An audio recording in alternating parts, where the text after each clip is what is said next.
Welcome, everybody to Hot Program. What's up, Nano? See, Nano knows what's up. Nano's like, hey, you guys are just on time. Now we're a bit late today. How are y'all doing? I'm your host with the most from the East Coast, Pocketlocker, and of course, I'm joined by my OneBlack Friend. And my OneBlack Friend, I gotta show you something. Something really big happened this week that I don't know if you caught. And so I'm gonna go ahead and play this for you because I mean this was big. This was a big deal in our community. All right, let me make this full screen. Let me share my screen with you.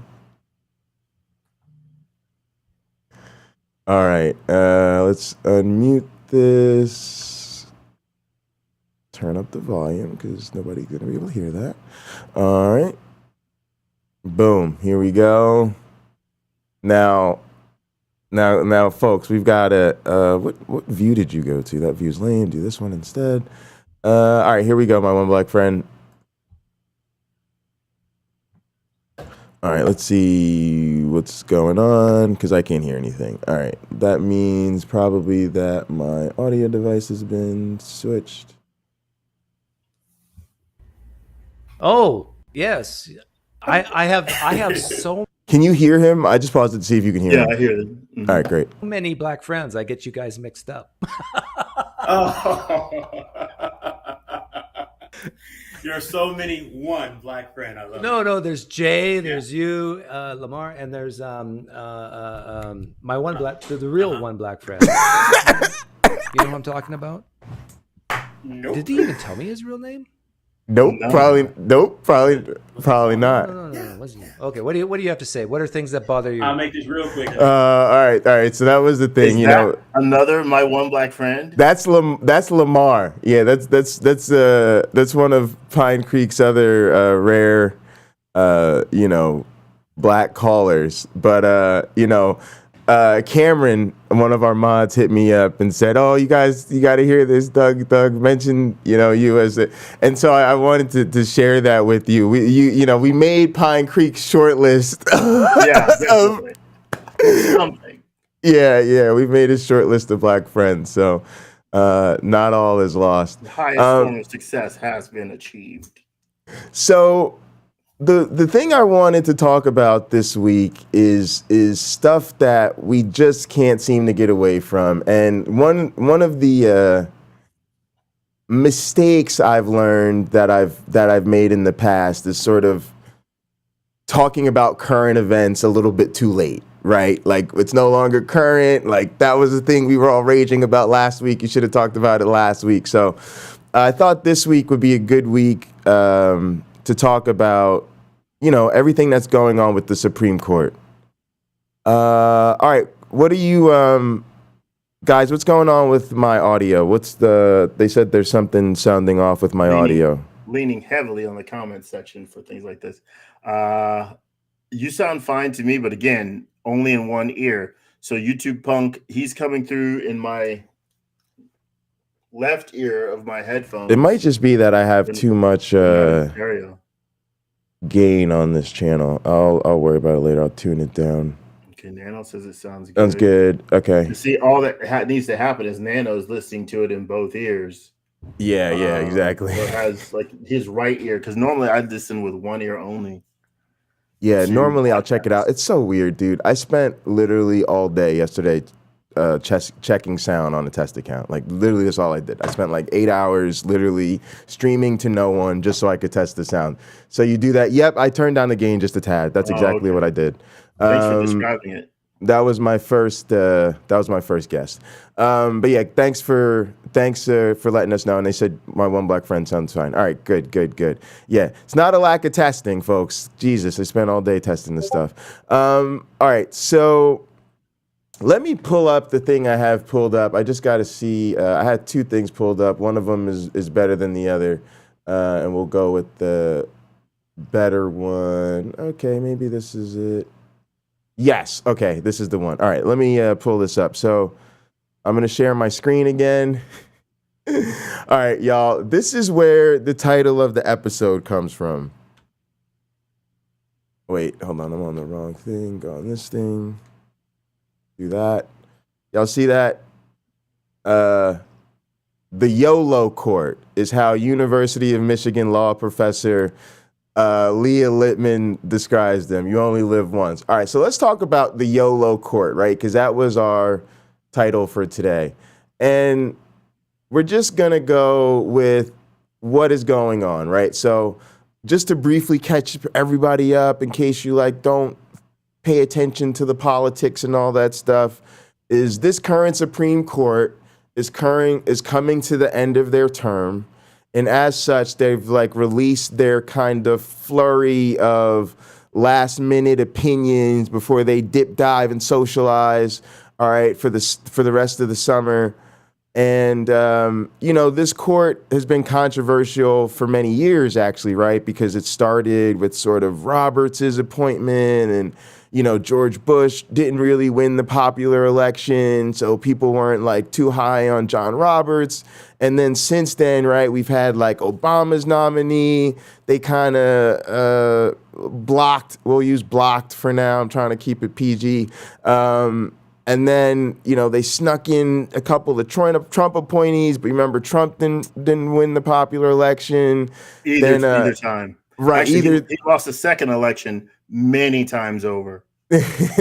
And so, he got his Supreme Court nominee in there, right? And then he kind of snuck one in the 11th hour. And then I think this is part of it too that people don't talk about. Is that once Biden took over, Biden made the historic move of nominating KBJ, right, Ketanji Brown Jackson, which is great. But y'all got to remember, it's she's going to switch up the numbers a little bit. She's not going to make them, even or, Democratic majority. But I think part of this is before she even gets in there and starts talking to people and starts writing really articulate dissenting opinions and, people start to love her and she becomes America's favorite judge. Yo, we got to get this theocracy bills out there right now. Let's really do what we came to do. So I think what you're seeing, folks, is them being very strategic about the timing of all this. This has been something that's been slow building.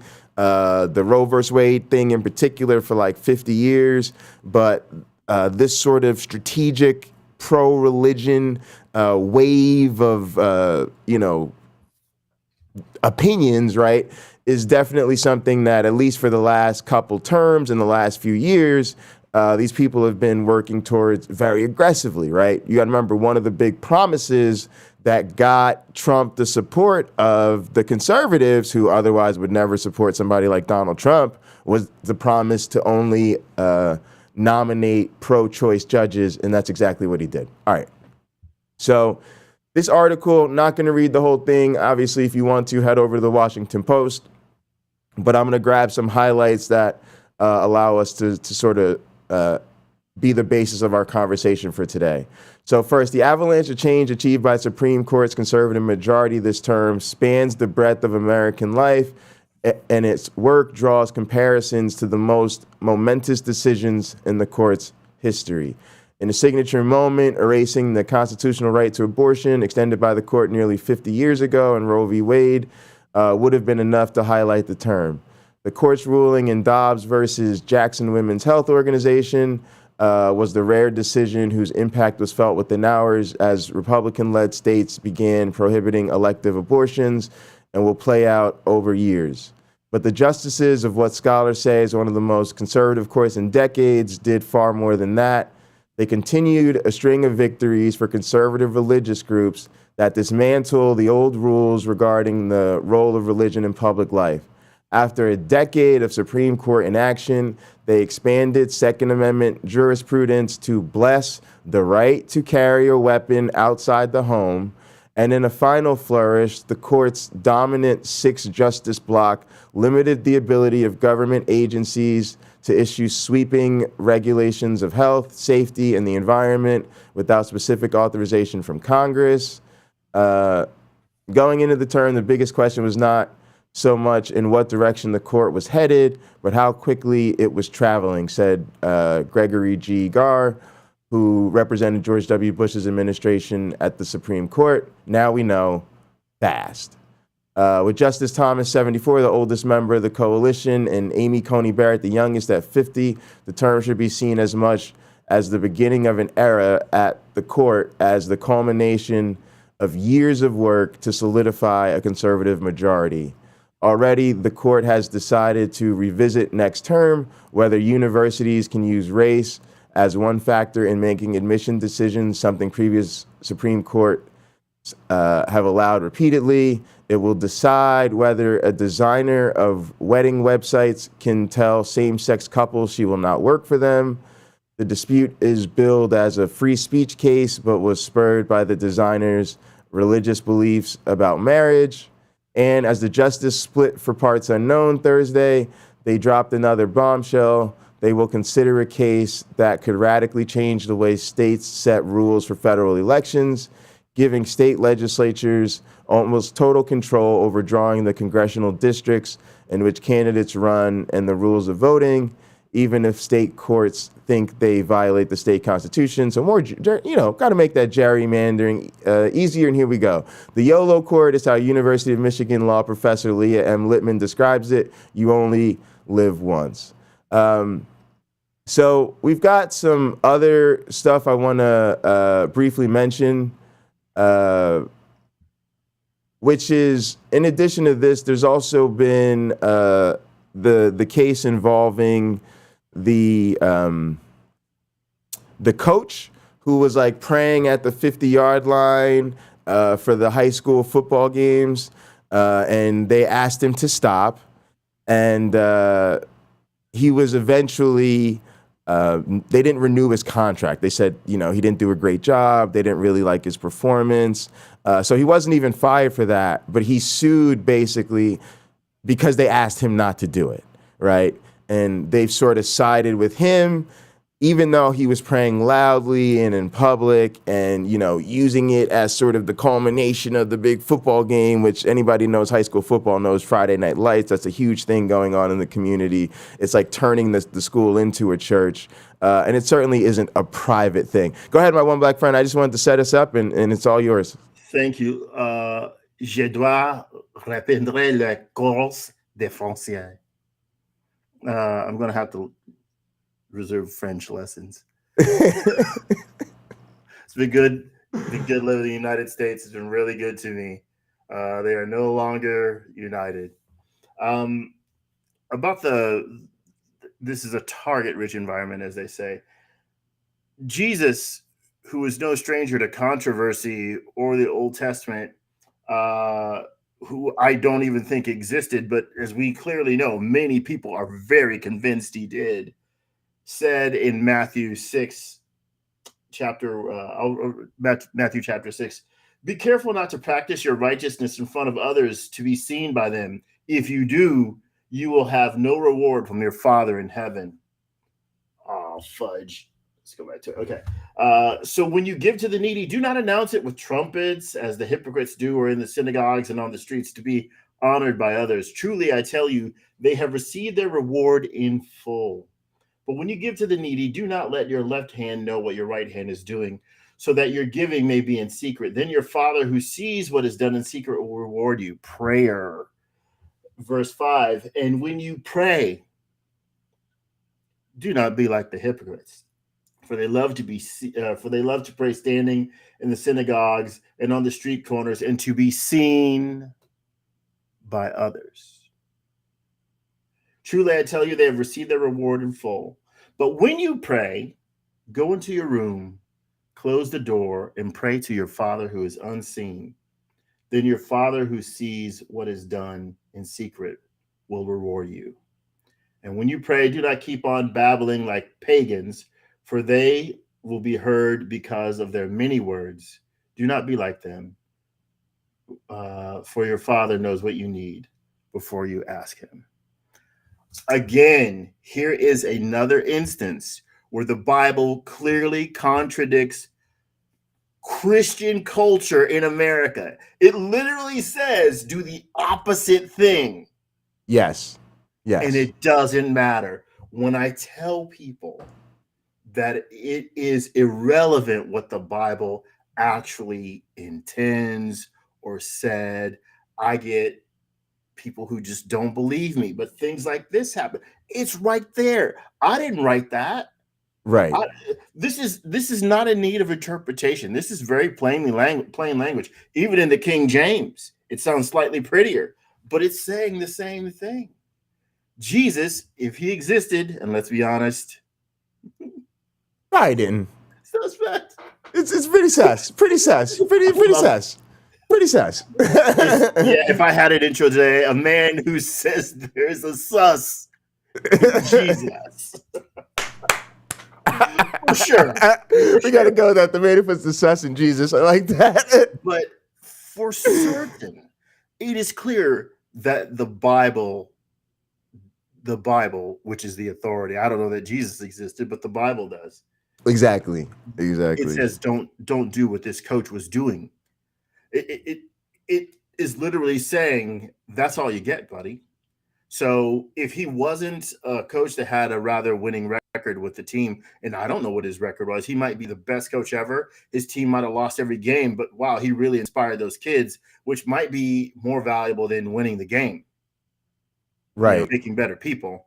He was wrong to go out there in the middle of that field, according to Jesus here, and pray. He was just wrong. I sent this around to like 5 people on the Twitters. I'm sure because I don't give a rip about Twitter. I don't know how even people reacted to it. I'm assuming they cared less than I did. I guess I cared. I guess I have to say that. I actually cared, even though it's not my religion. And I guess those who watch the show and you Pocket Locker have probably noticed this. I actually want to hold them accountable. If they're going to be Christian, let me hold you accountable for trying to live up to this. So what you're saying is like and this came up on Believe It or Not. You like Believe It or Not, right? You know their podcast, right? I think that's a great podcast. They did one recently about like why do we care what other people think, or why do I care what other people think, right? And this was sort of the answer was because they do stuff like this, because it's never just the private belief, right? It's always the private belief plus how it makes people act. And he went to a lot of the sexual exploitation stuff, although, you know, he could have gone to the sort of theocracy and public sphere as well. And what I hear you saying is you're not even doing it right. You know, you're doing it wrong. You're doing it wrong. You're doing Christianity. I don't believe in Christianity, but if you're going to tell us that this is your motivation for doing all of this, then this is the exact opposite of what the Bible says. It is the exact opposite. And what do we even do about that? Because I don't think, and again, like we've talked about this a little bit, we know Christians aren't reading the Bible. And it's sort of like a brand identity, right? It's like I'm on Team Jesus. I gotta wear the jersey. It's the jersey. Like I say, they got the jersey and never played the game. Yeah. I have a beautiful number 34 Walter Payton jersey from the Chicago Bears days when he was alive and played for the Bears. Well, it's not that old, but that's what it harkens back to. I was never at his level. I was never Walter Payton. And I never played the game as well as he did. You know, I played neighborhood football. Maybe I can get my ghetto Heisman right one day for playing in the ghetto where most of us went out for a pass, you know. But I think what was sad for me and what made it so easy to leave Christianity was when I kept seeing sweetness. Yeah, that's right, Randy.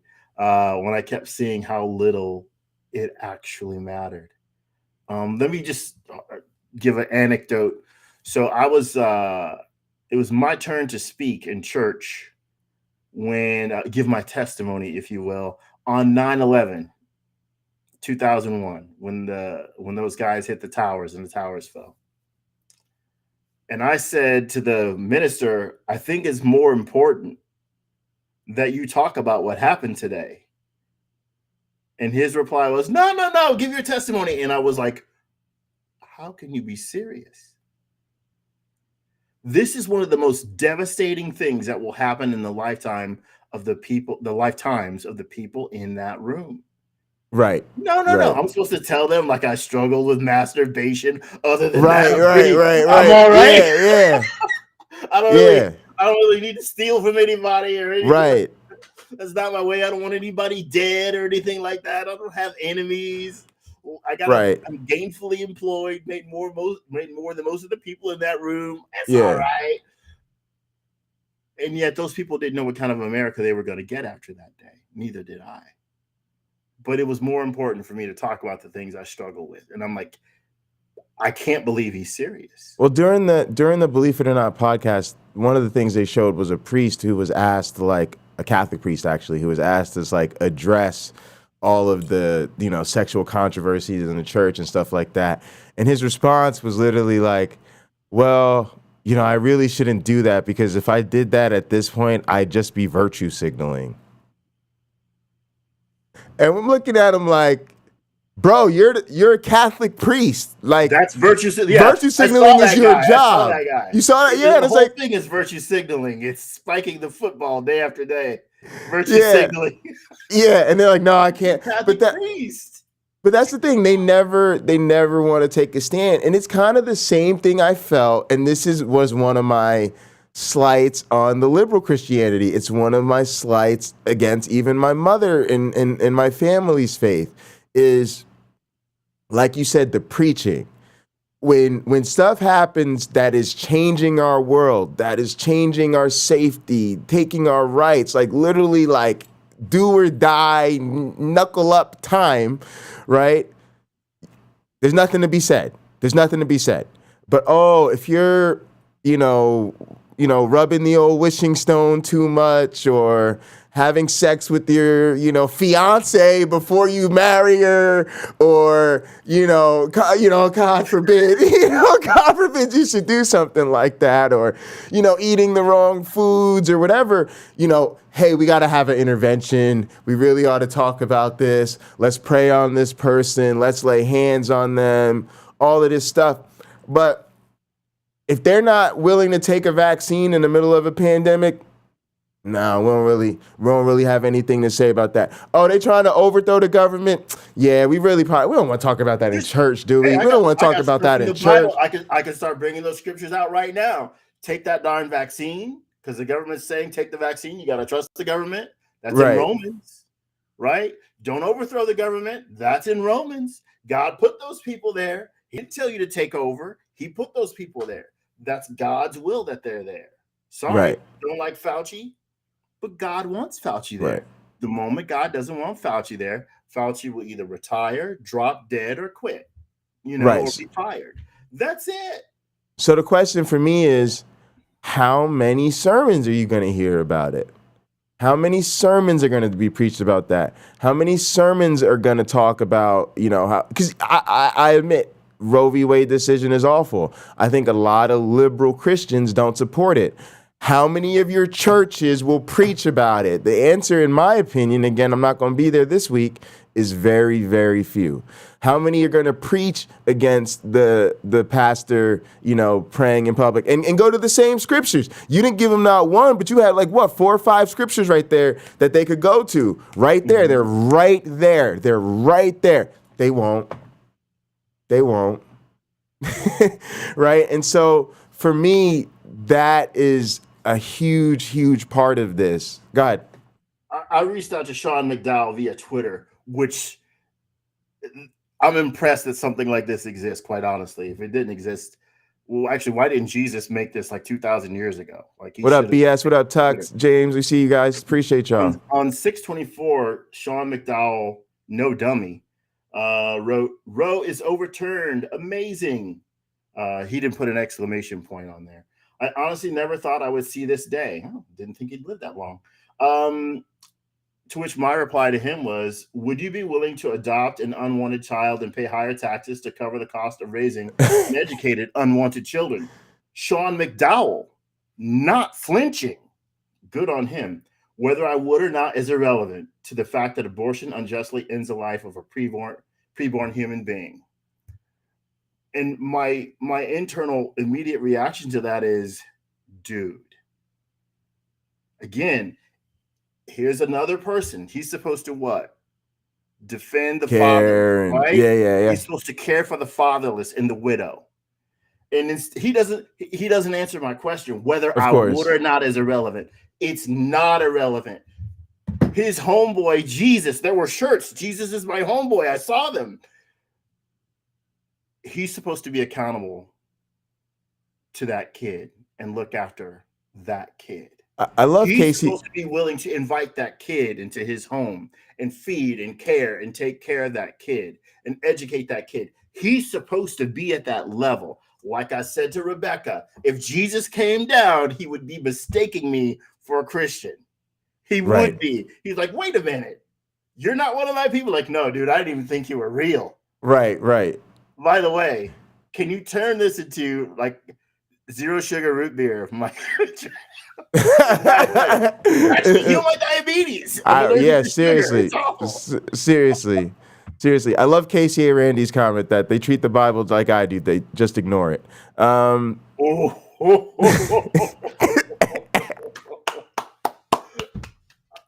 Yeah, it's a good one. Yeah, round of applause. That's a good one. Oh my gosh. Well, look, I've said it for years. Religion is useful. It really is. Sean McDowell, and he's got to make a living doing something. He might not be an excellent used car salesman. I don't know, but I think religion has been good to him. There's someone, Peachy replied, I'm not surprised you answered that since you don't believe in carbon dating, that dinosaurs are not millions of years old, and that you'd force your wife to have the baby if she was assaulted. Makes sense. You misunderstand a clump of cells is not a person. Now, I'm someone, for those who are new to our broadcast, I'm not pro-abortion. Right. That's one of our differences. Yeah. I am pro-choice. Right. He thinks abortion should be legal, but, sort of the last option. But to his credit, you're willing to step up. You're willing to adopt the kid. You're willing to help out. You've made the offer. And you know that's not the same as carrying the baby to term, but you are willing to do what you can if somebody were to make that decision. And I think that's important. And me, I'm just so people know, it's not to rehash the argument. It's just I'm pro-abortion. I think it's a evolved part of our strategy. I think it's something you see all throughout nature. And so I think I think it's wishful thinking. I would love to live in a world where, there was no need for that type of behavior, but I don't think as a biologist that's the world we live in. So that's where we're at with it. But this is something that I think, there was that great Jordan Klepper on this, right? For people who don't know, Jordan Klepper is a Daily Show correspondent where he was going around asking these sort of anti-choice mothers, would they be willing to adopt? And essentially it was like, no, or I've already got my own, it was a typical sort of list of excuses. Mm-hmm. Also, he said, Nano said that Dr. Kip Davis has a great video on Josh McDowell, which we should review sometime. I've seen that. Yeah. Yeah, I'd be interested in doing that. The other thing is, when you were saying that Josh McDowell was celebrating this, the thing that popped into my mind, Sean, was so was Marjorie Taylor Greene, right? Marjorie Taylor Greene had the whole, this is the best day, it's a miracle, thank Jesus. And I'm always like, you got to be careful when you're in league with her. That's like a red flag. If I'm doing a dance and Marjorie Taylor Greene joins in and starts dancing along, I'm like, wait, what am I doing? Something's wrong here. And Marjorie Taylor Greene doing the stanky leg. Yeah. We gotta wait. I've done something real wrong if she's decided to join in with me. But here's something I think is interesting, and it comes back to this idea where this is gonna sound a little bit weird, but I'm just thinking this now. we have to take the theology and the religion seriously, even if the believers don't. I'll agree with that. And by the way, not all of Marjorie Taylor Greene's ideas would be bad. Right, of course. I don't know where she Yeah, stands right. on everything, but surely Right. she's got some truly Yeah, great she ideas. supports And health maybe, and fitness and likes vegetables and all that good stuff. and maybe you can never get around to them because of these popular ones. Yeah, seem that's more a really good important. point. So the ones that would really push society forward in a way that is unifying and ideas that would last 1,000 years or more, we might not ever see those come from her because these other more, I would say, sexy things, if you will, Yeah, are yeah. what tends to be more important. I think it's sad. Like when I get this response from Sean McDowell, I'm glad I got a response, but I'm appalled that it's so disappointing. It's so disappointing because, again, to go back to your point, I think you see, I take this Bible seriously, this book with a talking bush, talking donkey. It's got what else talks that probably shouldn't. A snake, maybe, depending on your donkey, interpretation. snake. Now, see, but I'm smart enough to know the snake's an allegory. Right. I'm smart enough to know the donkey's an allegory. Right? MTG Yeah. is Just the sexy girl. Well, that's because of my intro, the sexy boy thing. Yeah, I get that. And to be honest with you, I think that's part of it, right? Part of the Republican playbook now is to pick somebody who they feel is attractive or like meets the, Republican aesthetic. Yeah, like that's part of their thing. And to be honest with you, it's kind of smart because part of what made Barack Obama electable was that he hadn't really been in the Senate that long. And what that meant was he had done a lot of good community organizing work, but there really wasn't a laundry list of like dirt on him in the Senate, right? And that's kind of what the Republicans have done. Like, don't go with these, Republicrats that have been around for like 30 years. Everybody's already sick of them. Give us like a young, fresh, pretty face. Nobody really knows, they don't really have any history, right? So then they can just kind of grandstand, hey, we're anti-CRT and we're gonna own the libs, right? And they're like, yeah, we just want some people to own the libs. Ah, you're cute and you own the libs, great. We'll go with you. So in some sense, like it's a viable political tactic, right? It's not my favorite, but it works. Again, because I've said this before too. The reason why our country is the way it is and isn't better is because of people like me that won't run. Mm-hmm. Got the ideas, got leadership qualities. There's a quality of life I don't want to give up. But yeah, I'm just saying I agree. I'm trying to look yes. around and I'm like, you know what? You're not going to be able to have that here. Oh. If I don't preserve it for other people, you won't get it for you. Myself. That's right. It's not going to be available in the United States of America. Yeah, I'm kind of. That's crazy. Go ahead. If this country becomes a theocracy, which some people think it should be, based on biblical values, which modern day Jews don't even practice in mass. Right. Think about that. They moved on. And what are we trying to do? We're trying to what? Go back. Not we. But there are people who think it's a good idea to go back to those practices. Right. How can it be? Do you think I think there's like I guess they call it like the done and... Go ahead, yeah. I don't want to interrupt you. I got to say this. Yeah, go ahead. I know the story of the prostitute, the woman, not the prostitute, the woman caught in adultery. Yeah, there you go. I know that story was added in like the 4th century, 3rd or 4th century. I forget which one. I know that it may not be, and is likely not, original to the Gospel of John text. Okay. In that story, which is a remarkable, beautiful story, in that story, the Jesus character defends this woman. He writes something on the ground. We're not sure what it is. Right. You listen to some sermons, they'll tell you. If I had to guess, it would be a skirt covereth a multitude of sins. So you can hide sins under your skirt. Yeah. If I had to guess. But he treats this woman with forgiveness, with kindness. He defends her from those who would do her harm. What? By putting forward Hebrew law. He stands in the way. Right. If all sin is the same, if I steal a piece of candy, me and that kid that shot up the school, we're the same. In God's eyes, we are the same. If Jesus can step in and protect this woman from the law, essentially from himself, right? Because he's supposed to be the judge. God turned it over to him. If he can do that,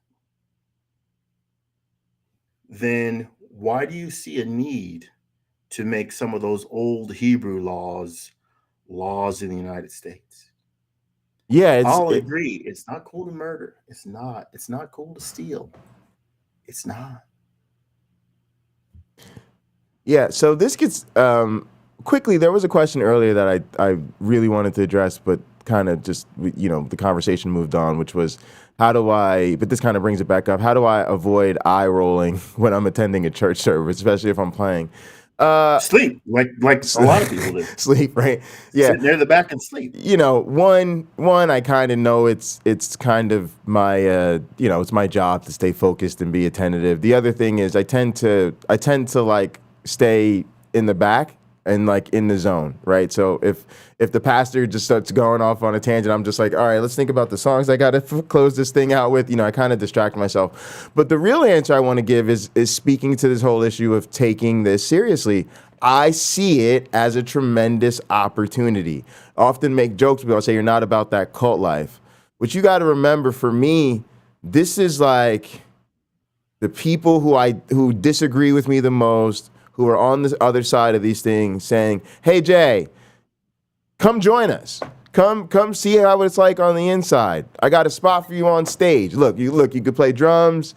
All the people are nice. You could eat and chill with us afterwards, right? So what I get is a front row seat, right? When I started doing Late-Night Counter-Apologetics, I started with doing sermons from ministers. Why? Because I wanted to take people inside the church and see what it's like if you were sitting there in front of the minister, because now you hear them unfiltered. You're not hearing them in a debate with an atheist. You're not hearing them in a public forum where they're going to watch their words and tailor everything to make themselves sound reasonable. No, they're safe. They're in their safe space where they're amongst their brethren, and you're going to really hear what they say. You're going to hear how much they go off about porn and sex outside of marriage, but they ignore the insurrection. You're there. You're like, no, I'm not making this up. I'm there. I'm sitting there when they do it. Go ahead. Mm-hmm. Well, look, they're ignoring right within the church itself all the abuse that takes place there.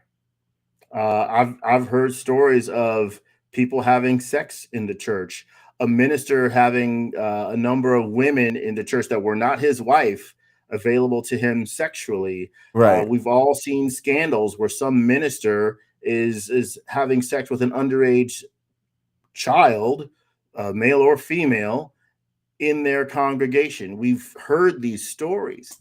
And what happens? Those people get protected. I think it was Telltale who had a video, or maybe it was Believe It or Not, who also had a video of a preacher admitting that he sexually abused a 16-year-old. Oh, yes. Years. And then they supported the church gathered around the minister. Crowded around the minister. Now, you got to see it to believe it. I tend to not explain these things. I tend to not explain things about human behavior. And there's very good reasons why I tend not to. So when the minister is up there in front of the congregation and he says, praise God for years, and then the crowd gives some sort of cheer, that's who they see. Yes. They see that minister. Praise God. Ah! So the brain does this thing. Well, what am I seeing? And what am I hearing? It's combining all those sensory inputs, and it's making. But wasn't that an expose on human behavior that you almost just had to see to believe? Because how often do you get it? Like, he gets up and gives the confession, they're with him, then she gives up and gives her thing, and the humanity strikes them, and they're with her, and they're like, right, and then he gets back up there, and he's like, well, I already told you this happened, and then they're just instantly shift modes. But we love you, Pastor, and then it's gather around, lay hands on him, pray for him, and she is sitting there crying. you can audibly hear I her. heard the audio. I never watched the sitting video there in its entirety. crying. I saw a few seconds of it. Yeah, I only saw a few seconds because I mainly listen. Sure, to yeah, YouTube. yeah. I don't really watch very much YouTube unless it's car related. Got you. And if you know about LS swapping a 69 Firebird, talk to me. But yeah, it's one of those things where you can mentally program people over a short or long period of time because the human mind is exceedingly susceptible to suggestion, and it's not hard. It's not hard. And I really think a lot of these ministers may or may not have an understanding of how easy it is, so they don't know what power they have. And yet some, like the Kenneth Copelands, that guy is self-aware. You cannot convince me any different. Yeah. And I'll say this, though I don't agree with his methods, I have to call him brilliant because he is brilliant at what he does. Benny Hinn, I would say, is even more brilliant because he is ridiculous. Right? What he does is ridiculous. And it works. It's so effective. Why? Yeah. It's like Tuck said, anything worth doing is worth overdoing. Say that again? Tuck said anything worth doing is worth overdoing. And so that's kind of to your point. If you're going to go the faith healer route, go all the way. This is kind of my case I've made that the apologists themselves are like the B tier. Like even the top apologists, they're B tier. Because if you get into if you're going to be a professional Christian, right, go all the way. The real money game is being a man of God. It's in the ministers, right? If you were to compare the William Lane Craigs of the world, the Jordan Peterson, you'd say, oh man, that guy's really big in the apologist world. You know, they're A-level apologists because of their businesses or whatever. Or Sean McDowell, right? Okay, well compare him to even like you said, like a Kenneth Copeland, like a Creflo Dollar, or what's the guy I'm always talking about with the big church in Houston? Joel Osteen. Joel Osteen, right? You're talking about Joel Osteen. Joel Osteen, right? If you're talking about Joel Osteen, right? There's no comparison between him and William Lane Craig, right? Joel Osteen is on William Lane Craig is on y'all invited me to this speaking engagement. I got paid well, and when it's a really nice thing, they bought me a first class ticket, right? That's how William Lane Craig gets down. Joel Osteen gets down private jet style, speaking to an arena full of people, right? So I'm just telling you, apologists, you're B tier. You're B tier. You got in the game. You got in a good game. It's like sweet with the money, but it's not the A-list. The A-list is for the real men of God. That's the real grift right there, right? I wanted to do that. I don't know why I never got around to this. I wanted to do you remember the Budweiser commercials, Real Men of Genius? I wanted to do Real Men of Jesus. Real Men of Jesus. And talk about these guys, like the scandals and all that stuff, and why they're so amazing or not. What they done that was basically horrifying. And by the way, B.S. Lewis, your sense of humor is not lost on me. I can't keep up with the comment sections. Yeah, no, it's fine. It's fine. Hey, that's great. Thank you for the correction. So, Real Man of Jesus. Yeah, that's great. Real Man of Jesus. I remember that now. Yeah, that'd be really Tonight funny. we present Creflo Dollar. Creflo Dollar. Yeah, no, it's actually a really good idea. It's a good idea. We need some promo videos. In 1,000 years, I'll get around to it. But you heard it here first, ladies and gentlemen. Wait. I like this though. As an evolutionary biologist, I got to go with this one. Real Men of Genus. I don't know if he did that on purpose, but for a biologist, that's a good one. Oh man! All right, so in the family of the hot program audience, that's well said. Yeah, really good stuff. So one of my things with this that is honestly, I don't know what to do. I feel this frustration, and part of what I think I'm coming to is, oh my goodness, I don't even know. Wow. All right, so like based on what you said, this pains me to even think this way, but I almost feel like I need Christians to help with this thing. Like I feel like if I go and I say, hey, I'm an atheist and I'm really upset by you praying at the 50-yard line, you really ought not to do that. I just don't think anybody cares. Hey, I'm an atheist. Bodily autonomy is really important to me. You should make sure women have a federal right to abortion. I think most Christians are like, nah, we don't really care what you think, to be honest. We don't really. Anybody care what this atheist thinks over here? You know, today was Sunday, and all across the world, how many women who were pregnant were asked by their priest to drink the water that brings the curse from Numbers 5? If you drink the water that brings the curse, if you could drink, they sweep the temple floor, and I don't remember precisely what the concoction consisted of, but water's added to it. And how many women are going to drink that? None. How many can we find? Well, you're going to find at least one. Oh, yeah. There's going to be one. Yeah, there is the Appalachian snake handlers. There's always people willing to out-literal your literal interpretation of the Bible. You know what? The Appalachian snake handler has my respect. Because he's taking it seriously. Because they took it seriously. They took it seriously, and they truly believe that, look, I am blessed by God. I have an anointing over me. The Bible says as much, and I know I can proceed with this and be safe. Now, I don't know if they try drinking deadly poison, and I certainly hope they don't. I don't want those people to get injured, even injured. I don't even want the snake to get injured. Right? But they truly are invested. That person is truly faithful. And what can I say? What can I say if that's where they are? I do feel like you hear me say, if you're going to claim you're a Christian, I'm going to hold you accountable, because when I was a Christian, accountability was a big thing. Yeah. In the circles that I ran in. Are you accountable for what you say? I have a friend who I met through a church that I was going through. And I remember when he was borrowing money from me. The guy makes $2 million a month now. Right? He don't borrow money from me anymore. Right. But he might be able to tell me about Ellis swapping a 1969 Firebird. He might be able to have. Yeah, he might be able to help out. Hey. help a brother out. Yeah.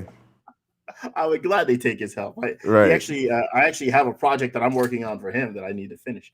But there's something about how I saw him come from where he wasn't as accountable. And he really embraced it. And he really became a remarkable guy who is super reliable and very accountable. And he had it on his business card. He had it on his email. Like, you can hold me accountable for the promises I make. Wow. That and to see that, and he was never a bad guy in my eyes, still isn't a bad guy. But to see him indoctrinate that and make that part of who he was, it was very powerful to me. And to see him literally keep his promises, and if he could not, he certainly would find out, what do you need for me to make this up to you? To be honest, there was YouTube punk, $2 million a month. There was that's crazy. I used to fantasize about that type of money when I was a kid, and now as a grown man, I won't even let myself have them type of fantasies. I'm like, nah, you can't even. Don't even imagine that, bro. You can't even afford to imagine. You never know where this YouTube thing can go. Yeah, you never know. But a couple things this reminded me of. So one is, I had this tremendous conversation with the chief of police. I used to be the president of a medical marijuana organization when I was in college. And speaking of, like, how do you take the other side seriously? Again, it's an opportunity. I remember meeting with him and asking him flat out, hey, why do the police wear riot gear during a football game? You know, like, we have a football game, we just won, we have to celebrate, and you guys come and you got the riot gear and the shields, and, you know, it's making us feel kind of hostile. It's making us feel like, it kind of gives us Gestapo look. And I'm asking him as a 19, 20-year-old, I'm asking the chief of police this to his face, right? Mm-hmm.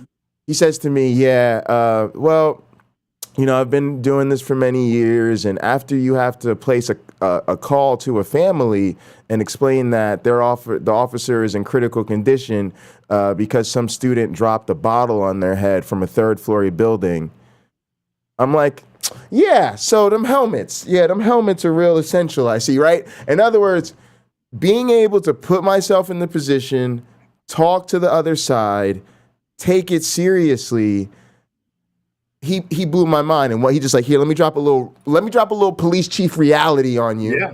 A little bit of police chief reality on you. And it changed the whole way I engaged police for years and engaged other students. I was like, look, yes, I want marijuana to be legal. Yes, I want the police to not be scary. But now I was talking to students like, look, y'all got to understand where they coming from too. You know, most of them are Penn State students. They're just trying to get home safe to their family. So this act of perspective taking is super important. It reminds me of Daryl Davis, I think, or whatever it was, the black guy with the Klan leader and stuff like that. Mm-hmm. If I was given that opportunity, I would take it. I would take it because you're never going to really get another chance. You got, right? If they really like, hey, come to the cross burning, barbecue afterwards. We promise we're not going to hang you on the stake. You know, like you'll never get a better educational experience, right? And so that's why I tell a lot of atheists, if you can stomach it, go back to church. Because one, you're going to really, really understand what they're saying and doing. And the other thing is you're going to have the opportunity to have those conversations where people will have those conversations with people that go to their church, but they won't. The other thing it made me think of was a Dunning-Kruger effect, right? I'm a second generation in politics. My dad hosts a political talk show called Meet the Leaders on Cablevision. I'm plugging my dad's show. All right, but he's also worked on campaigns my whole life, literally for over 35 years. I've been working on campaigns my whole life. Cory Booker, he's a U.S. Senator, presidential candidate, is a strong mentor of mine. Always had me on his campaigns, his transition team, City Hall. You have very real perspective. So what happens? We don't want no parts of it, right? We're qualified. We got people that would back us. I'm politically connected. Yo, they're like, Corey's like, Jay, anytime you want to run, say the word. Tell me what you want to run for. I got you, right? I could literally have that. But I know. Yeah, I have someone who said that to me too. Right, but you know the responsibility it comes with. You know, oh man, it's a crazy hours. It's a lot of stress. It's a ton of accountability, right? That word accountability. You know you can't run for office without being held accountable. So now you're like, they're going to be all up in my business. They're going to be all up in my past. But these other people, right, like I said, it's like a Dunning-Kruger thing. They don't have no real experience. They ain't really ever been involved in politics before. Looks fun on TV. Hey, I think I'm cute and I got a lot of followers on social media. I bet you if I ran for office, I'd get even more, right? So it almost seems like the people who really know what's up are like, yeah, I don't know if I can afford them type of headaches. But the people who are clueless are like, sign me up, you know, like. I've said to friends for years, it's based on name recognition alone. If people saw my name on the ballot, they would vote for me even if they had no idea who I was because they would think they knew me. I have one of those plain You do. names, You do. You have a very, I won't mention it, but you have a common first name, generic last name. And also, I probably a lot of people just assume you're a white guy. There's no racial, like my name's pretty, you know, Jason Bundy. It's a pretty neutral term. My name is Shaquan Jackson. You'd be like, oh, that's a black dude. You know what I mean? No. Is it really? No. But yeah, I totally agree. People, you have a very good name, very electable name. Very electable name. And although I gotta be honest with you, I'd rather vote for somebody who went by my one black friend on the ballot. Either one. My one black friend in parentheses. Yeah. I know that guy. My friend. I'm going to vote for my friend. Thank you, Mr. Friend. I love B.S. Lewis's quotes. If you want to understand the justice system, go to prison. So you know what that reminds me of? I just saw this thing recently where I would vote for one so people wouldn't think I'm racist. Hey, that's it. B.S. Lewis, you just brought up a really powerful political strategy. Just like religion is useful, white guilt is useful. I would never want to campaign if you don't vote for me, you're racist. But hey, who want to vote for someone else are not racist. Hey, a means to an end. Hey, if it works though, if you got some good ideas, hey, I used to joke that idea is my one black friend. Just put my name on there as my. Friend. I used to joke that, hey, like I don't want to be super corrupt, but I can't do all these good things that people want me to do unless I get elected. So that means I got to do whatever it takes to get elected, right? You can't do the job if you don't get the job. No. You have to. You literally have to be above it. That's yeah, you do. truth. You really do, and that's the tough part. And I think there are people like, and I don't know a lot about Bernie Sanders, but from what I've heard when I've heard him speak to his peers, right? He's trying to get them to say, like, to get that we don't work for these companies, we work for the people. Yeah. I think he's phenomenal. The companies might have given you financing. Oh, I'd eliminate that. If I ever got absolutely. You couldn't do that anymore. Yeah, couldn't do that anymore. That'd be done. Yeah, and I'm so radical about it. I said no. There would be a base salary for all politicians in the United States, and then there'd be apps where you could pay additional amounts to their salary, maxing out at a certain number, but you could never donate more than $10. Yeah, no, I like that. I like public funding. I'm a Citizens United needs to get overturned day one type of guy. I'm like a what is it? Did I wake up? It's my second day at office and y'all still haven't overturned Citizens United. All right, let's take care of this right away. You know, I can't be in office 3 days with this, this policy here. So the one thing that the prison comment reminded me of is I just saw a thing that R. Kelly is suing, I think, the state of New York for, I guess, the horrible conditions that he saw for Suicide Watch. Like, if you're in certain condition, like when you get locked up, they'll put you in Suicide Watch. I've been on Suicide Watch, actually, because I got arrested one time. I'm bipolar, so that probably wasn't helping me any. But I remember the intake lady asked me, have you ever thought about committing suicide? I said, hasn't everybody thought about it? Right? I thought she was asking me a very serious, like, philosophical question. You see what I'm saying? She's like, have you ever thought about it? I'm sitting there like, well, hasn't everybody thought about it? No. You can't tell the prison intake people that. Like, so I ended up on Suicide Watch. And at least for them, with Suicide Watch was there's no bed, because they basically have to remove anything you can use to commit suicide. So there's no like bedding, and every prison's different, but the one I was in, right? There's no bedding, there's no blankets or anything, because you could, I guess, hang yourself with any of this stuff, right? So you're literally in the room, you're laying on a metal slab. I almost felt like I was asked to sleep on like the meat counter at the deli counter at a grocery store. You know, they always got that big metal counter with the weights that they're slicing everything. That's what it felt like you're sleeping on, okay? And then there's like a toilet, maybe like some toilet paper, and like that's it. Like, it's the worst. There's no entertainment, there's no nothing until you get into like Gen Pop. So I literally would tell them to be entertainment anyway. And I would literally tell the people, I wasn't suicidal before, but nothing will make you consider suicide stronger than being on Suicide Watch. The great irony is, if they're worried about you committing suicide, they will put you in a situation that definitely you will not want to live through, okay? And so to me, I should have gotten an award, because surviving that proved that I was not suicidal. Because if I was anywhat suicidal, that would have done it to me. All right, so, but in all seriousness, I said, this is what R. Kelly should be doing, right? Is you're locked up, he's messed up, but he does still have a lot of celebrity. I'm sure he'll probably release an album at some point, and all the proceeds will go to his victims and go to some charitable stuff. And I would be, I would be down with that. I could use some more R. Kelly bangers. But truth be told, I'm happy if he's gonna use his celebrity, right? Like, be in there and draw attention to, bad conditions in the prison, or the plight of prisoners. How I always joke how criminally America treats its criminals. But I was kind of like, I'd actually be happy to see that, right? I'd actually be happy to see some of these celebrity prisoners really help us get some meaningful prison reform. I don't know if it'll do it, but I was actually thought that was good. Did I try giving up? Make every elected official spend a week in jail or prison. Spend a week there. I actually said that. I actually used to think, so we're going to make you as comfortable. You will have you will be as comfortable. The most comfortable person in the prison will be you.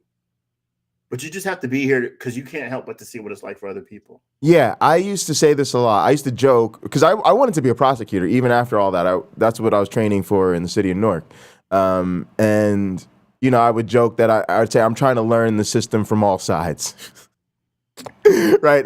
But I thought, you know, as somebody who wanted to be a prosecutor, it's really valuable for me to have been locked up because I know what it means to send somebody there. I know what you're asking of them. I know what it's like. I know, you know, and again, obviously I wasn't locked up for 8 years. I don't know what that's like. But yeah, I would say that if you're going to be in this system and you're going to have the power to send somebody there, you should absolutely have to know what it's like, what you're sentencing them to, because otherwise, and I say this a lot, I hear this a lot just in political discourse where people talk about, oh, well, if you did this, you should go to jail for it. If you did the crime, you should do the time. And I immediately think this person they've definitely never been there. They probably don't even know anybody that's really been through this because it's cheap words. It's so easy to say. It's so easy to say. Lots of things are very easy to say. Yeah, and it's like you also have no idea how much it could be you. So let's bring up that. That's a great segue. One of the things that people are outraged now about Roe v. Wade, that as black folks we're used to being criminalized, is they're now trying to lock down the interstate travel, right? So they overturned Roe v. Wade. A bunch of states had trigger laws, which is not gun control. Trigger laws means that once the Roe v. Wade was overturned, those states already had laws on the books that made abortion illegal. And so immediately abortion became illegal in those states. That's what's meant by the term trigger law. So now a lot of these states, it's already illegal. And what they're really trying to do is get the federal government now to crack down and say, hey, if it's illegal to get an abortion in Missouri and you want to go travel across state lines to whatever state borders Missouri, I'm not looking at a map right now, you know, that's a federal crime, right? And so, again, this gets to what I was saying now. A lot of these prosecutors and judges and politicians, like you've even heard Republicans say stuff like, oh, well, women should be held harmless in this whole thing. We don't want to criminalize women. This is Republican double talk. You just criminalized the behavior. So what are you talking about? You want to put a law on the books to make something illegal, but you don't want to be unpopular. So now you're trying to, so folks, pay attention. This is what they're going to be doing, right? But this is the new game, people. Like now traveling across state. And here's the key. Here's the key. If abortion is illegal in Missouri, right? And you get an abortion in Missouri or somebody helps you get an abortion in Missouri, like that's a bad thing, right? Because it's against the law. You could be in a lot of trouble, okay? But more than likely, the highest level of consequences you will face is the state law because you will have violated the state law of Missouri. No, folks. If these Republicans get their way, right, and you travel from Missouri to the next state over to get an abortion, hello, welcome to the drug game, folks. That's a federal crime now because you have crossed state lines and you have involved more than 2 states, right? There's the state you left where the abortion was illegal, the state you went to where it was legal, okay? And so now it's a federal thing, okay? So a lot of these people who talked a lot of trash. Oh, well, if you did the crime, you should do the time. And, oh, well, you shouldn't do drugs if you don't want the jail time. Well, now a lot of people are going to be looking at federal sentences because they didn't want to be pregnant. I want to go back to Go ahead. I'm good. I want to go back to my question to Sean McDowell. I'll talk about this because I think I can give some insight into what will probably happen in mass. Sean McDowell, on June 24th. Roe is overturned. Amazing. I honestly never thought I would live to see the day. My reply, would you be willing to adopt an unwanted child and pay for higher taxes to cover the cost of raising and educating unwanted children? Sean McDowell, whether I would or not is irrelevant to the fact that abortion unjustly ends the life of a preborn human being. So here we go. Sean, I guess a way to think of it is the mother isn't willing to take responsibility on her own, right? Because often on these abortion cases, we don't know what the will of the father is. Right. And in an abortion, we know a mother could just walk away and end up somewhere else. Right. But a mother might also, I talked to someone about this. She was threatened by the would-be father of the baby. She was threatened. So that's a crime. In the way that things are framed now, it seems that she could be defended against the father while, but for how long does that last? Are you going to get that guy to pay child support? The mother wants to go ahead and have the baby. Is the father going to have to pay child support? He was against it. Should he be obligated to pay child support? See, I think what you're touching on. Hold on. Go ahead. I'm sorry. I won't cut you off. I got to get it all out before I forget because I'm not. No, you're good. Like I usually do. What we're going to see is people leaving the country, and they're going to go somewhere like Holland, and they're going to be like, "Wait a minute, it's clean. I feel safe here. I'm going to learn their language, and I'm going to see if they'll let me stay."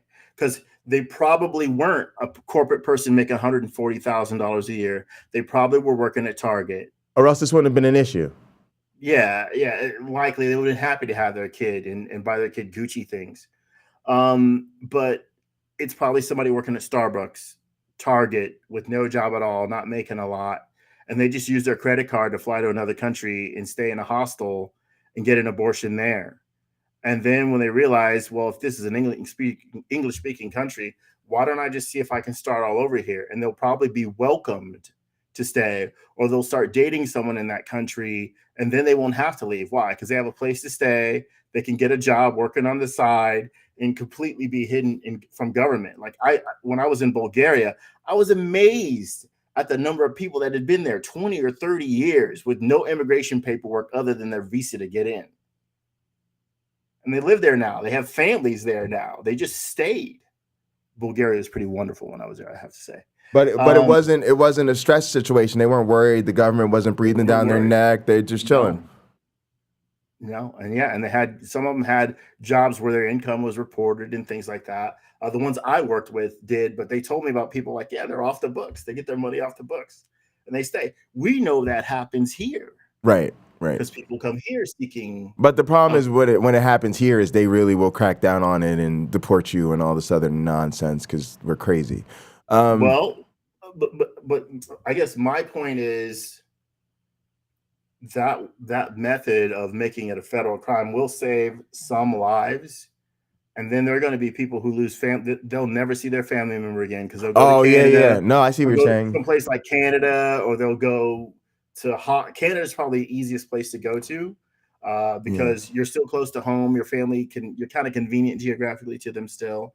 In Canada, the people there are so lovely. Like you'll probably be hugged by Apologia at the border. Right. Or something like that. Him and Shannon Q, you can stay with them. Yeah. Hey, Apologia, I'm coming over. I need a welcoming party. I need y'all there at the border. Yeah. No couch for you. We give you a room. It's Canada. You can have your own house for free. Yeah. Something like that.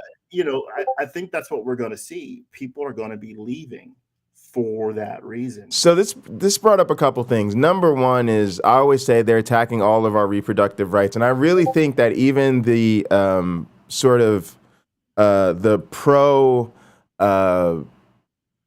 the pro-life Christians don't want this law.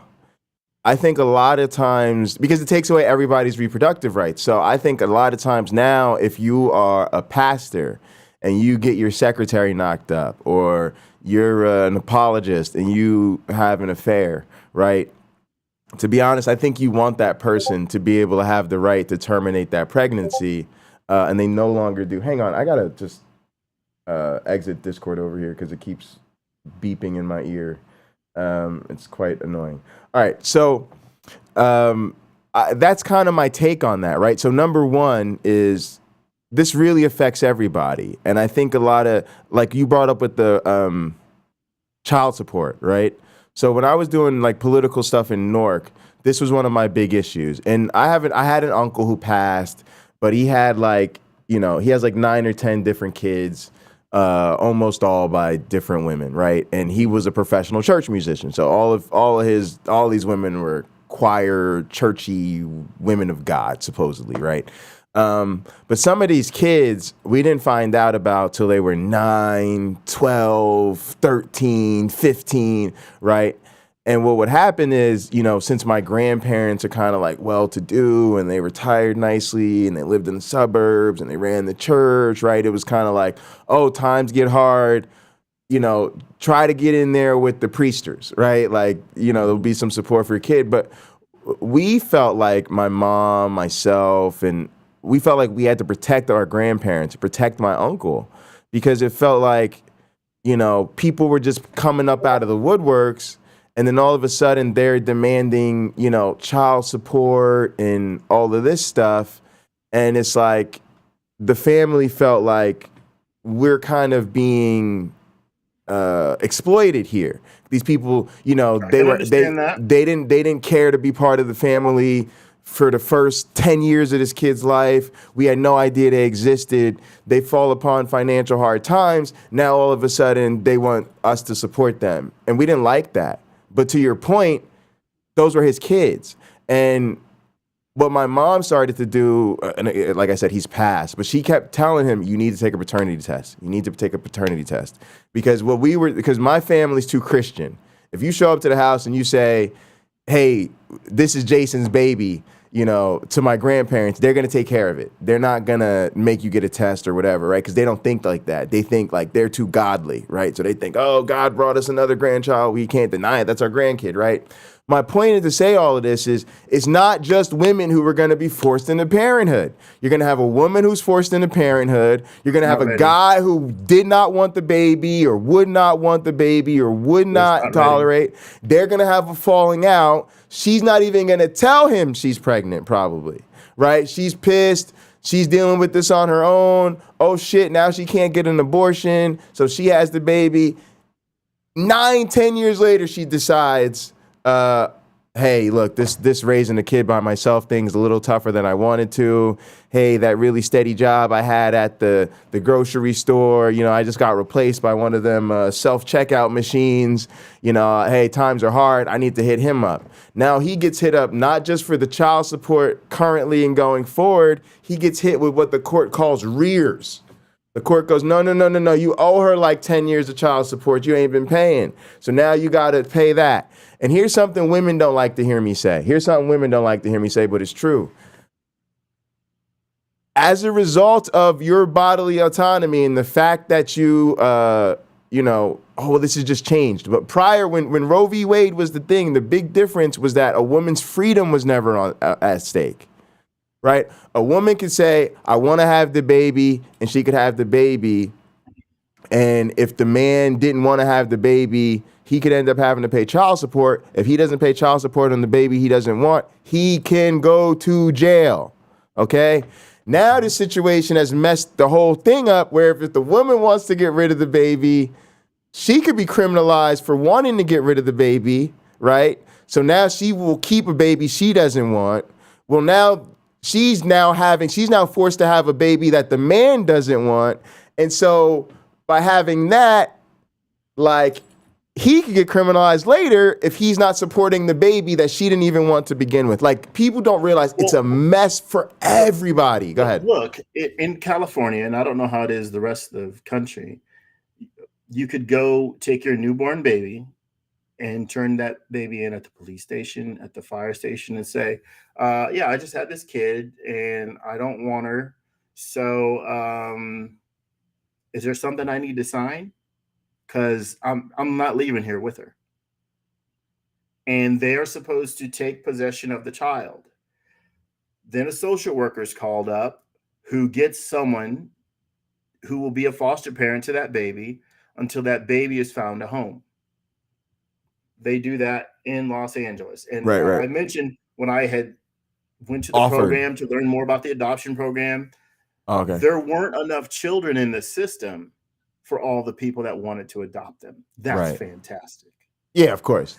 That's probably not indicative of every community, though. Look Yes. at how many people live in Los Angeles on sheer numbers alone. That Right. should be the problem. There aren't Right. enough babies Right. for all It the seems families like that at least want the them. story you hear of most orphanages is there's a whole bunch of kids in the orphanage and there isn't enough people willing to adopt them, which is why they're all stuck in the orphanage, right? So That's right. Like so you're Wayne saying that Dyer that's was a that total way. different, yeah.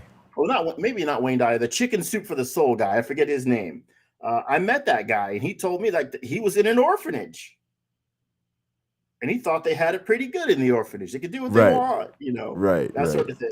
So there is I guess if you want to educate, rather than allowing Jesus and prayer in school, which believe me, they open up a can of worms. Good luck putting Pandora back in the box on this one, folks, because now those Muslim teachers are going to pray, and now those Hindu teachers are going to pray, and the Buddhist teachers are going. I don't know what they're going to do. Probably pray. That sort of thing. You're gonna see the others come out of the woodwork, celebrating their faith publicly to their class, and then those kids are going to. What's going to happen to most of those kids? They're going to get inoculated, or as Barney on the Andy Griffith Show said, inoculated. They're going to get inoculated and have no religion at all. Absolutely.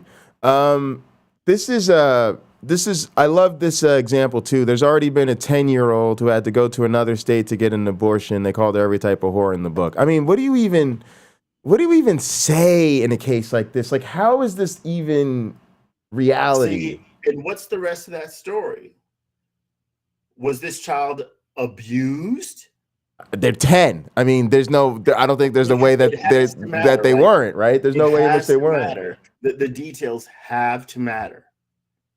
So I think what's the Bible say? Again, this is me wanting, I guess I want it both ways. I think I have to admit that. I want to not be a Christian because I think that there wasn't a Jesus, and that these are just stories that people took way too seriously.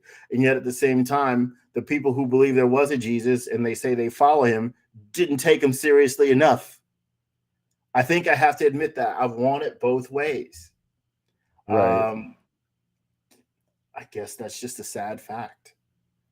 Because even Sean McDowell, paragon of hairstyling, and seemingly an all-around nice guy. Him and what's his name? Cameron Bertuzzi, right? Yes, exactly. I guess he is not without the ability to be disappointing. Like, I'm going to have to write back to him saying, I am truly disappointed in your reply. And Jesus would be too. Yeah. Like, wait, I have a choice. Do you find as a Christian, I think he has the obligation and not me. Do you find him easy to engage with on the internet? I think my only reaction with him has been on Twitter, and good on him for responding to me. And this isn't the only time he did. So I applaud him for that, because I can't imagine that the guy's not super busy. Other apologists, I don't really reach out to them. This guy I did, because he seems so darn approachable. Let's see. Anyone get a sense Sean McDowell is gay or bi? I don't know. I don't have gaydar. I was gonna ask you though, like, you should see if you can engage with him and get him to come on and talk to us. I don't know if he will, but I just think it's funny. At least maybe he will, now that he said this, because I don't know how Twitter works. I don't know that he sent this just to me. But imagine if he didn't. If this is broadcast, because one other person did respond, and that's I'm Not Peachy is their name. I'm not surprised you answered that, since you don't believe in card dating. Okay. So this person is clearly, to some degree, not surprised at Sean's response. But if Sean broadcast this to his Twitter followers, I got to believe a lot of Christians would be shocked. It's irrelevant. Whether I would or not is irrelevant. Right. I don't. Yeah. You can't just memorize your favorite verse, folks, it doesn't work that way. If it was that way, I'd only need to know two of them: my former favorite verse and my current favorite verse from the Bible. I just had to know those two things, so that my head were waters and my eyes a fount of tears. Okay, that's all I have to remember. Or now I'm with thee according to thine own heart. I mean, okay, that's all I have to know. The rest of it is commentary, and not even good commentary. Exactly. Right? If I wanted to believe, I could decide to believe that way. But I approach it with respect that people are choosing to have what the Bible puts forth as a Christian lifestyle.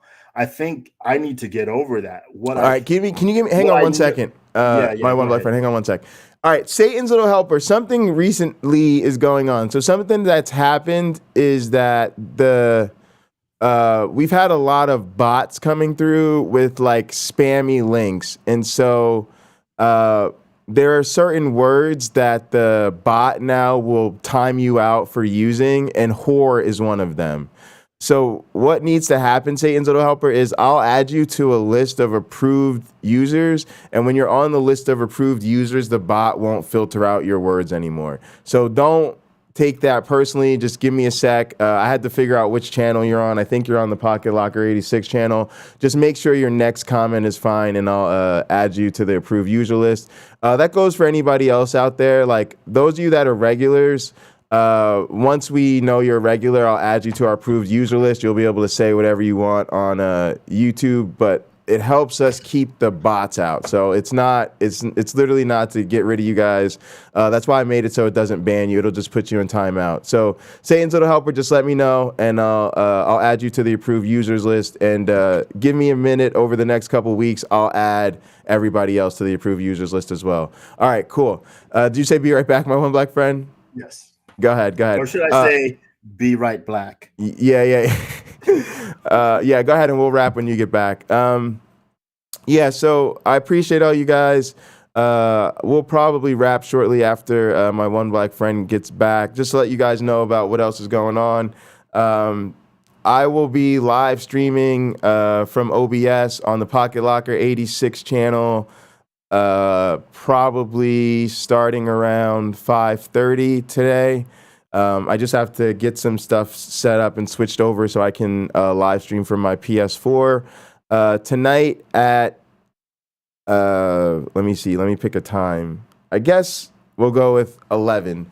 Tonight at 11 p.m. on the Jay Bundy channel, I'll be doing audiobook commentary for the Christopher Hitchens book, God Is Not Great. I believe we're on chapter 8.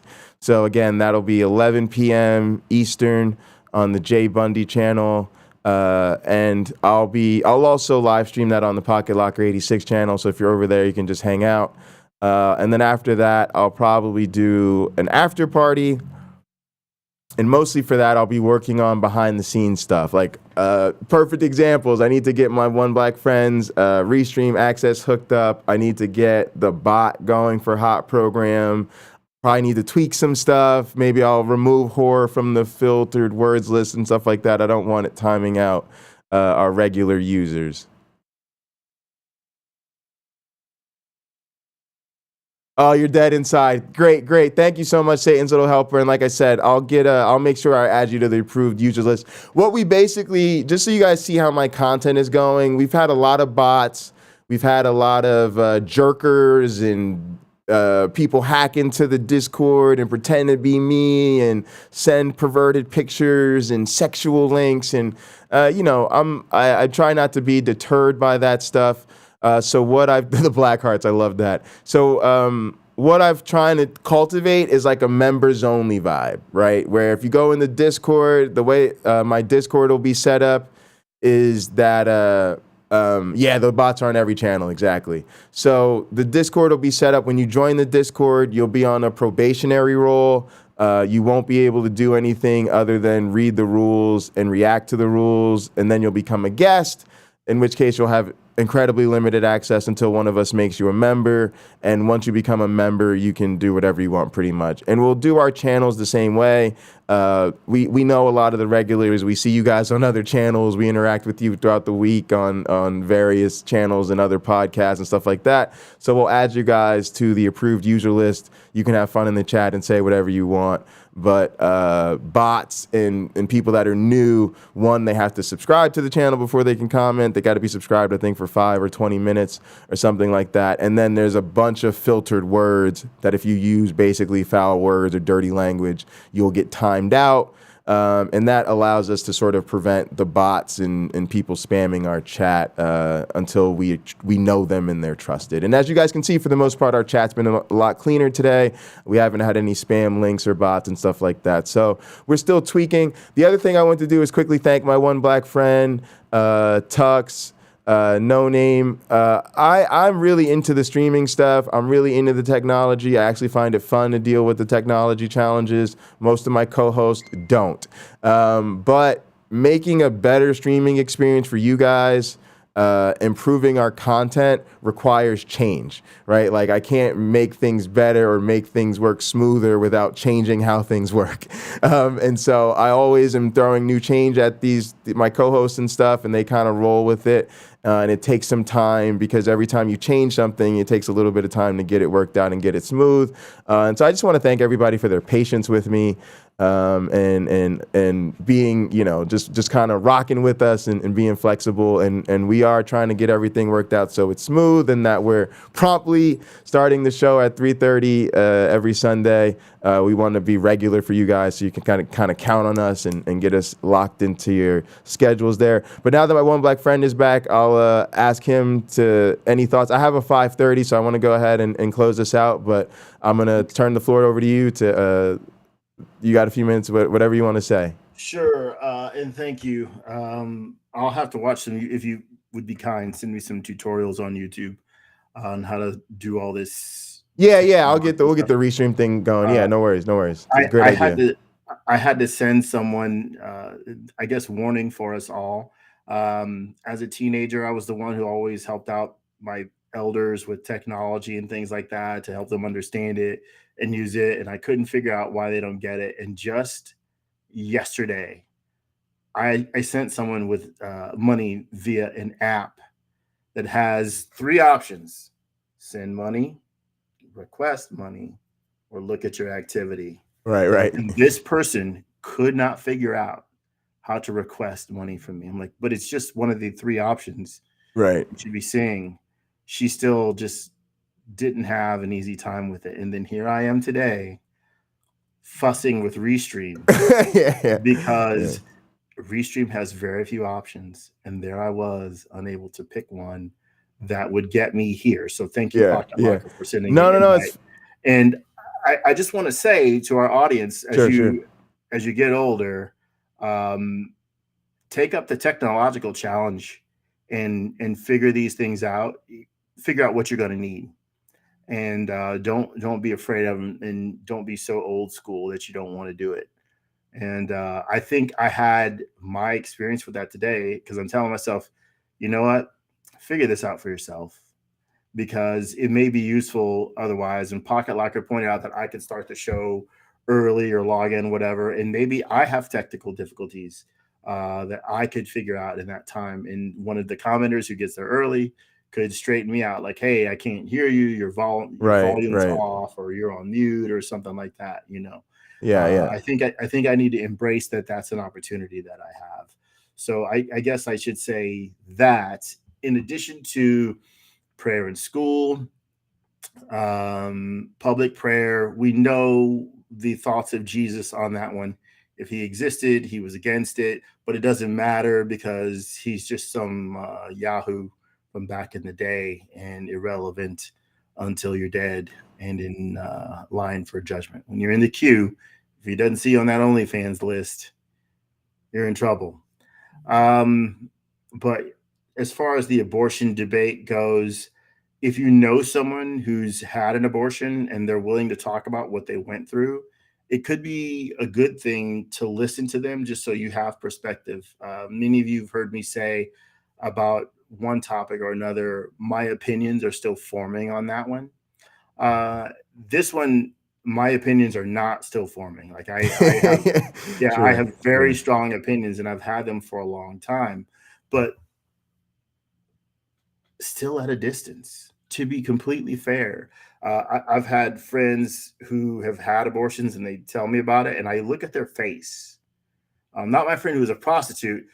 She was okay with it, but like in a reflective way. Sure. But the other women in my life who tell me about it, they all seem to share a level of remorse and also assurance that it was the right decision. Yeah. Yes. And I don't judge them tough. for making. Yeah, I don't know how tough it is to make that call. You know, look, when it came time for me to, I had a car. When it came time for me to paint this '67 Mustang that I was restoring, it took me 3 years to pick a color. 3. Right. So, you know, I'm not in the right situation. I'm not the right dude. Right. I don't have the right personality to be making a judgment about should we or should we not get an abortion, because the timing is terrible. Right. Also, there's an economic toll that I think we didn't really get to discuss very much. Sure. That is important. If I'm from a family of many, many children, but if you took away one of those kids, and let's just make it me for ease of conversation, if you took me out of the picture, if my mother had gotten an abortion instead of having me, that means there are more resources for the people who are already in the family. So you don't have children fighting over the limited resources that their parents have. And though time is one of those resources, they're not fighting over that. They're not fighting over food. They're not fighting over clothing. As I said, we were this poor. The underwear I wore had 2 of my brother's names in it, scratched out with a Marks a Lot marker, and mine in there. So I'm getting 3rd generation underwear. Basically, that's how poor we were. Could that maybe not have been a factor if there was one less child? Could my brothers have had a better education if I wasn't, my brothers and my sister, if I wasn't around? Maybe my mother wouldn't have had to work so hard. Like, there's all these things that when you're on the outside and you're looking in, and like Sean McDowell, like, to me, he refuses to get involved. Right. He refuses. I guess I shouldn't say that. He refuses to make a difference, because cheering is being. He refuses to make a difference. Right. Another way, he may have his reasons for that. Generally, the reasons are, I don't want to give up my comfort, dude. Sorry. He might already have 3 children. He doesn't want to take away the resources from his 3 children by bringing another one into his household. Right. That he has nothing genetically to do with. Yeah. So for me, I look at Sean McDowell and I go, hypocrisy. Absolutely. Hypocrisy. Absolutely. And I concur with all your thoughts. I especially want to touch on the technology thing. Like, I've been encouraging people in this for a while now. I think it's part of our nature is, you know, we're resistant to change. And anytime you're asked even to visit a new website, it's a new interface, it's a new platform, it's like a new relationship. But the thing on the other end won't talk to you or like help you or like encourage you in any meaningful way. So it's a weird relationship we have with technology. And to make a long story short, I just want to help people with it. So if you're thinking about starting a channel, but, you know, not really sure where to go or how to get started, I've got a channel in the Discord dedicated just to help people with this type of stuff. If anybody ever just wants to have conversations about these type of things, I'm happy to help people. Also, you can request a tutorial. I can send you some tutorials or even make you a tutorial if you want me to show you how I do things. Also, I love the conversation. I want to keep it going. Most weeks we'll be streaming from OBS, and when I transition to the after show, you guys will just be able to keep the conversation going, and nothing will really change. But today I need to change machines and get my thing going. So I'll have to pull down the streams for a few minutes. And like I said, I'll be back up in a few minutes. So if you guys want to just hang out where you're at on the Pocketlocker86 channels or tune in to Pocketlocker86, I'll be live in a few minutes. And like I said, I'll also do another live show tonight on the Jay Bundy channel. Otherwise, we'll be here next week at 3:30 p.m. Eastern for Hot Program. I'm hoping we'll have a guest. I think the guest thing is exciting. I'm going to call some more people and get some more guests. This was a good one, though, to just talk to each other about this. Yes. And next week we'll get some guests and hopefully some call-ins as well. So thank you guys so much for tuning in. I guess my final thought on all of this stuff is just, this is just the beginning. They haven't stopped. They've moved really progressively, really strongly. They're going to keep doing so. I think we've got to take this all seriously, get ourselves very, very organized, and hold on to your butts, because there's more craziness coming down the pipeline, I'm sure. So with that, I'd like to tell everybody, just as always, thank you guys so much for watching. Please remember to like, share, and subscribe. And as always, be good to yourselves. And each other. All right. Poof.